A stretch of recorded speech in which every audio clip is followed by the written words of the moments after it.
finally going to Rushanara, please.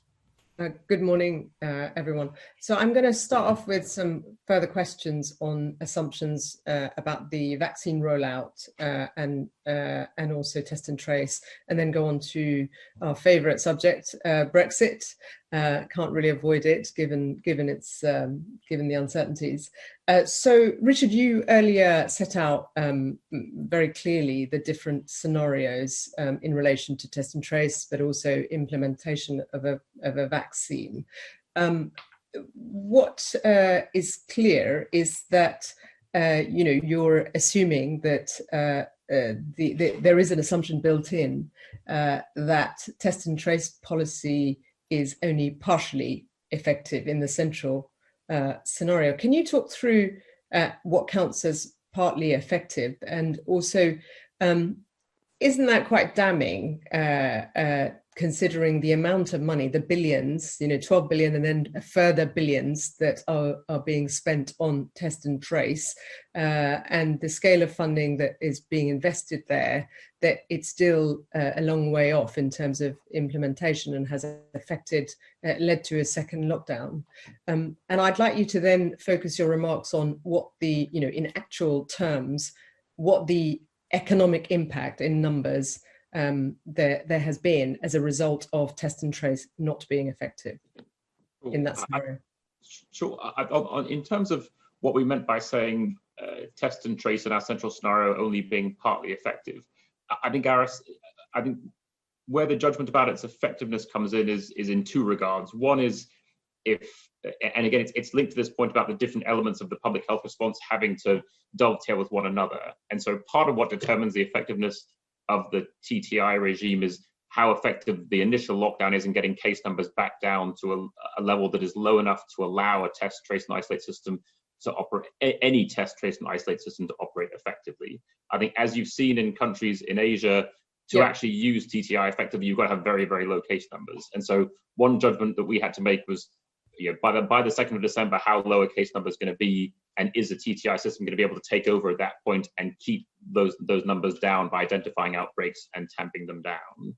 I think, but it also reflected our, when we said in our central scenario that it was only partly effective, the sort of realism that up until now it's not been particularly effective, or it hasn't achieved the objectives that the government has set out for it, in terms of the percentage of cases actually identified, traced, the number of people who are actually isolating, and so in that sense it also reflected the fact that we don't just take government policy on faith that it's going to operate 100%, but we have to look at its effectiveness in the field. So when we said on the scenarios where it's not fully effective, it partly reflects a judgment that there are going to be too many cases for it to try and manage, and also the fact that it hasn't been particularly effective up until now at managing the cases that it's been dealing with, even over the summer when you had fewer.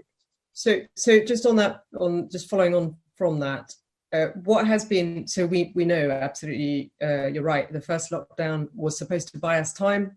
Everybody followed the instructions of government, and we were led to believe that if people are constituents, then the rest of us made those sacrifices of a very, very stringent lockdown, that time would be used to sort out test and trace and isolate, and there's less of a risk of a second lockdown.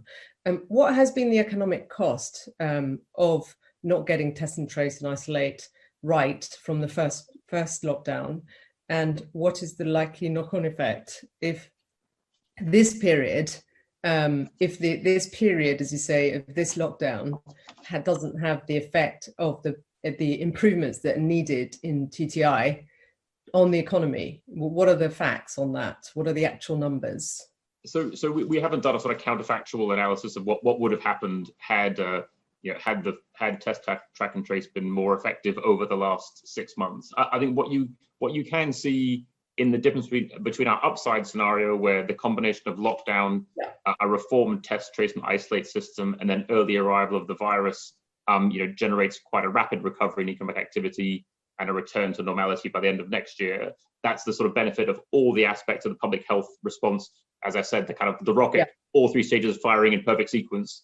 The cost of those things not happening in perfect sequence, which is what is assumed in our central forecast, is the fact that we basically and a vaccine coming in later. Is the fact that the economy takes a further year to get back to its pre-virus levels. I should say that's not an assessment of what would have happened over the last 6 months, but an assessment of what could happen over the next 12. So if you could just to focus in on that, so not looking backwards but looking forward at these different scenarios and all of these things working in sync effectively, as you say, in the upside scenario. If you had to put a number on what it would frankly. To concentrate minds on getting the underlying systems in place to help the economy, what percentage would you what do we gain and what do we lose if we don't get into that scenario? So in the upside scenario where all aspects of the public health response work perfectly, and I should say also the vaccine comes to the rescue earlier than our public health experts say, that saves you 1 million jobs and keeps unemployment at levels more or less where they are now. It also means that the economy is as I said, we would forecast the economy getting back to some version of normality by the end of next year, back to sort of pre-virus levels by the end of next year.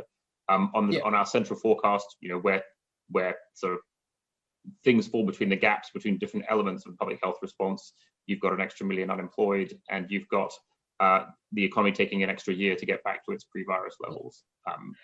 And also, but again, that's not just about lockdown and TTI, but also about the arrival, availability, and distribution of the vaccine.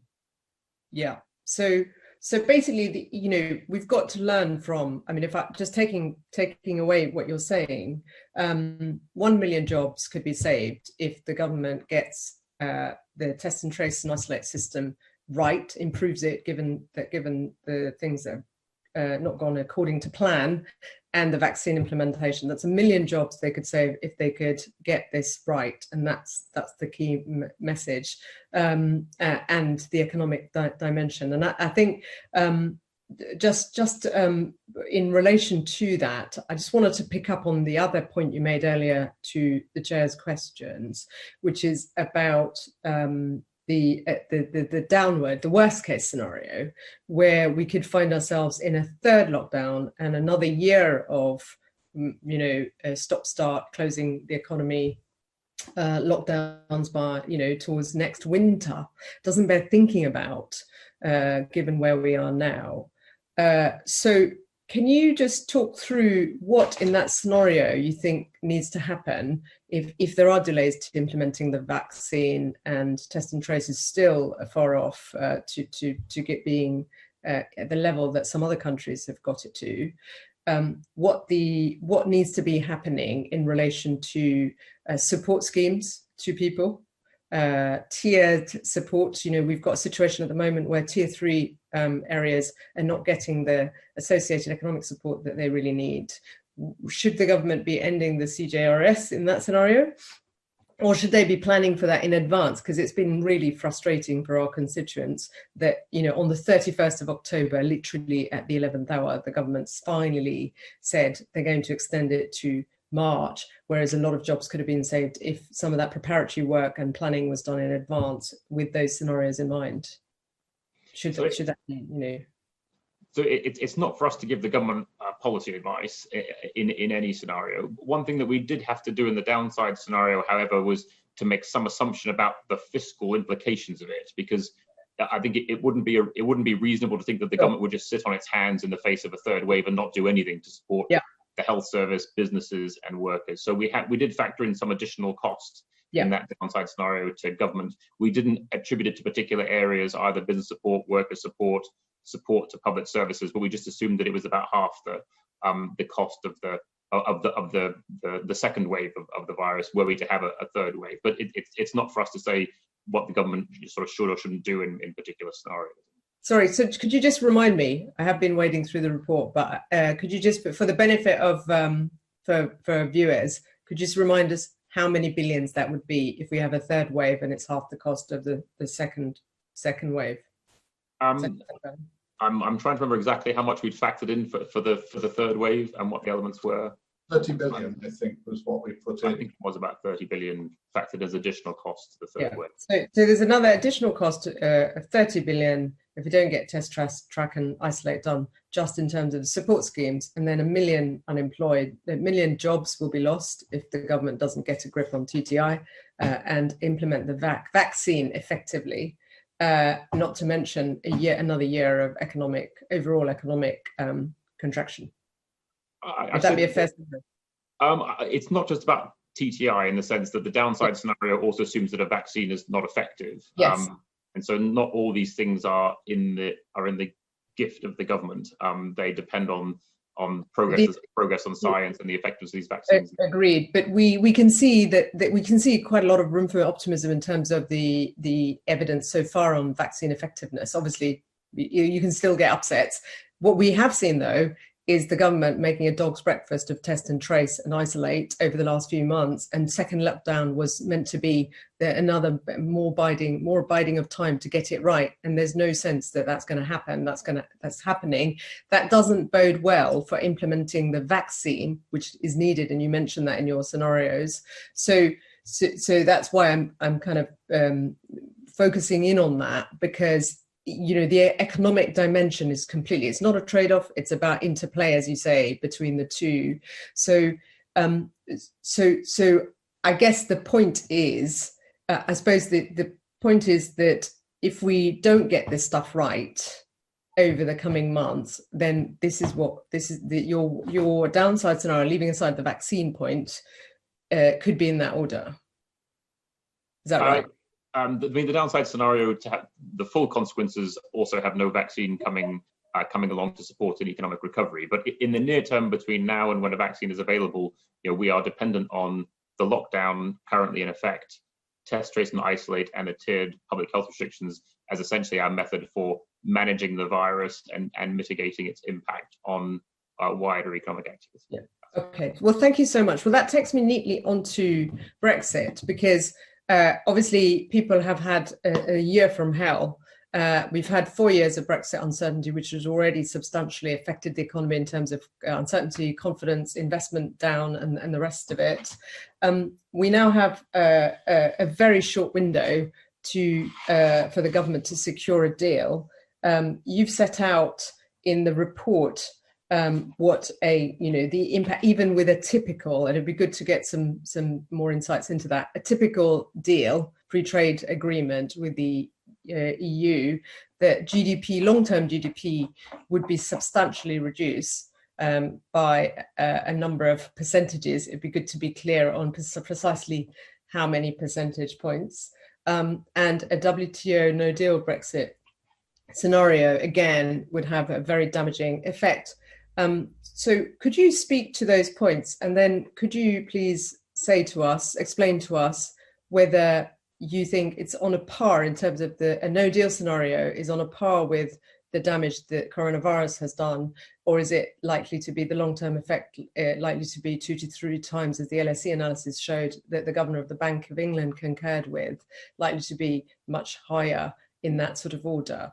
You've said something slightly different in the report. If you could clarify those points, that would be really helpful. Sure. Well, in the near term, it is doubtless that coronavirus is the worst thing to happen to our economy in 3 centuries. Yeah. And so in the near term, the hit from coronavirus is very significant, and I think outweighs anything else this economy, this country's had to face in many living memories. In terms of its long-term impact, you're right to say that our forecasts since March have reflected our assumption that we are going to get some kind of free trade agreement with the EU, which, compared with remaining in the EU in the long run, reduces output by about 4%. And that was included in our baseline forecast, as it were, and it's included in our central forecast and all the scenarios that we've been talking about up until now, which are premised on the fact that at some point in the next 4 to 5 weeks, we will get a deal with the EU. I mean, because the Brexit negotiations do represent a significant risk to the forecast, we did provide an alternative no-deal scenario, which would look at what would be the implications of not arriving at a negotiated agreement with the EU and defaulting to WTO trading terms with the EU from the 1st of January onwards. And in the long run, that would reduce output by another 1.5 to 2% compared to the FTA factored into our forecast. Sorry, coming to yes, just add a little bit more on what's in the forecast of different vintages. So as Richard says, our estimate of the effect of a typical FTA, free trade agreement, and this is based not particularly on work we've done, it's looking at a range of outside studies and averaging them. There is a table in the annex to the EFO which reports the various studies that we've looked at. So different researchers use different models, come up with slightly different numbers, but 4% is an average for a typical free trade agreement relative to staying in the EU.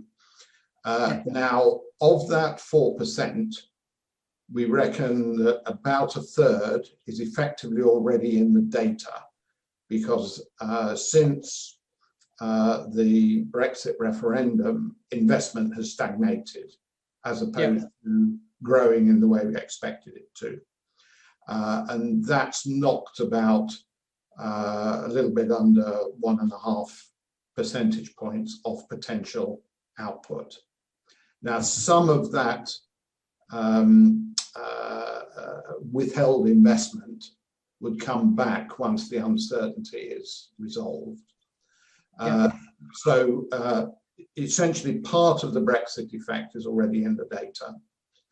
The rest of the 4 percentage points we expected to come through partly within the 5-year forecast period and partly beyond it.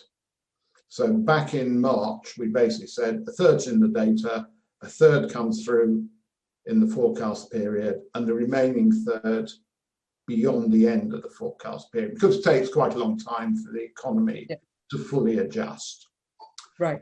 Then on top of that, if we end up with no deal and we have to revert to trading on World Trade Organization terms, there's another couple of percentage points or so in the long run, some of which will probably come through in the next few years, but some of which might take a bit longer. So I think of the effect in the long run as broadly of the same order of magnitude as the scarring effects that we've been talking about. Neither of these numbers are calibrated sufficiently precisely to say one is definitely bigger than the other. Or right. So essentially, at the minimum, the governor of the Bank of England agreed with the 2 to 3 times as bad analysis that LSE set out to comparably to coronavirus and its impact. You're saying it'll be at least as bad. So if we end up with no deal, we're going to have a second hit on the economy that is as bad as a recession that we haven't seen anything like for 300 years caused by coronavirus. I think this is where you're making a mistake by confusing the short run with the long run, and it's the point. Okay, so the coronavirus effect is the short run one, but you're looking at the long run, which could be the long run scarring. Thank you. Yeah. But we can't deny that it's bad and then it's really bad. It's basically, what we're looking at in terms of the hit of both coronavirus effects on the economy and then a no deal Brexit effect. And the 4% you mentioned, even with an FTA, and also in the report you're referring to the USA trade deal, which is not going to make up for the loss of trade that we're going to face even with a deal with the EU, not to mention the Brexit scenario. So it's not looking very optimistic. So why is the OBR so optimistic that so the scenario with no deal is not good, of course, and we all want a deal. We were promised a frictionless deal. The governor yet again said that there's no such thing as a frictionless deal now, and you've confirmed that with the FTA point and what would be lost in terms of 4%. So, are you still optimistic that we're going to secure a deal? And why is that? I mean, sorry, you're suggesting that there is. You're making. Well, I mean, we assume it, and basically the government has been telling us that it is its objective to secure a deal, and we're supposed to produce our forecast conditional on the government's stated policies. There is obviously the possibility that may not happen, which is why we thought it's sensible to also give a no deal scenario as well, which is what's in the annex. We have assumed, and this might be somewhere that you would take a different view, and the bank certainly has, is that even in the event of a deal, there might still be significant short-run disruption. Now, we've actually assumed that that will be relatively small, essentially because we assume that if there is a deal, well, both sides will try and make the deal work during the period of adjusting to the new terms. But there's clearly a downside risk relative to that. I think it's more likely to be an issue on the export side than on imports, because the government has already said that it will take, if you like, a light touch to the way it applies the new rules for the first few months to enable imports to keep on flowing. But it's quite possible that you may find on the other side of the channel that there's a little bit more insistence in sticking to the new rules right from the word go. So I could certainly see there being some significant short-term disruption while businesses adjust to the new world. And we do know that some businesses are not fully prepared. Some have prepared as much as they can do, but we would regard that as a sort of downside risk in the first part of next year. Just one final question, which is about the unemployment figures. The report suggests it will go up to 8.3% in the third quarter under a no-deal scenario, nearly a 1% increase in unemployment associated with Brexit, a no-deal Brexit scenario. Could you all say something about the unemployment effects? Because we've talked about scarring in relation to COVID. This is not something that's happening to us. This is in part a political choice. Certainly, whether we get a deal now or not is very we're up against it. So it would be helpful for the benefit of our constituents to hear something more about the unemployment impact of these scenarios. Sure. Well, it partly reflects the differential impact of the coronavirus shock versus the Brexit shock, in that I think some people have thought, well, Brexit's just another shock on top of a shock we've already had, so it doesn't add very much more. And I think when you look at the sectoral impact of these two different shocks, they actually affect very different sectors of the economy. Yes. Coronavirus has affected the non-tradable services sector particularly hard, but Brexit actually affects the tradable goods and the tradable services sectors, so manufacturing, financial services, agriculture. And these are sectors that have been relatively spared by coronavirus. Now, that's not to understate, manufacturing struggled early on, but they've managed to adapt their operations to a significant extent to be COVID safe and resume production and export. Financial services have been able to quickly adapt because you can operate at a social distance, you can operate online. But were we to leave the EU without a deal, these are the sectors whose output ends up getting hit hardest by the fact that they lose access to a very important market for them, which is the EU, and also that on tariff-free and also other non-tariff area-free terms. And so in that sense, there's an additional hit to those sectors and the employment in those sectors from the fact that we'd be leaving without a deal on top of the employment hit that you would get from coronavirus on our central scenario, which is affecting a different set of sectors in the economy, which is sort of hospitality and sectors which are large, whose activities are largely contained within the UK. So in summary, where coronavirus has caused carnage in one sector of the economy, you've got that, and then Brexit, whether it's a no deal, and of course the disruption that Charlie talked about, even with a deal, will then cover. Create further damage to other sectors of the economy that hasn't been hit by COVID. So you get widespread effect on the whole economy. Yeah, our sense is that these two shocks are additive rather than substitutive. Yeah. Charlie, you had your hand up, and then I'll stop. going to add a little extra point on the unemployment consequences. I think it's the nature of the Brexit shock is it's one that requires a restructuring of the British economy. That there's going to be certain parts of the economy which are no longer so profitable and have to downsize, and other areas that will need to expand as a result of the changed terms of trade with the European Union. So that means resources, labour and capital need to flow from the sectors that are squeezed and the businesses that are less profitable to the ones that will be expanding. And typically what happens here is that people lose their jobs in the declining industries before the new jobs are created in the ones that will expand. So that there will be a period where unemployment needs to rise temporarily alongside that necessary restructuring. And that's pretty much unavoidable with something like Brexit. So, except you could argue it is avoidable. It could have been avoided, but there we are. Well, it could have been avoided if you didn't have Brexit. Yes. But thank you very much.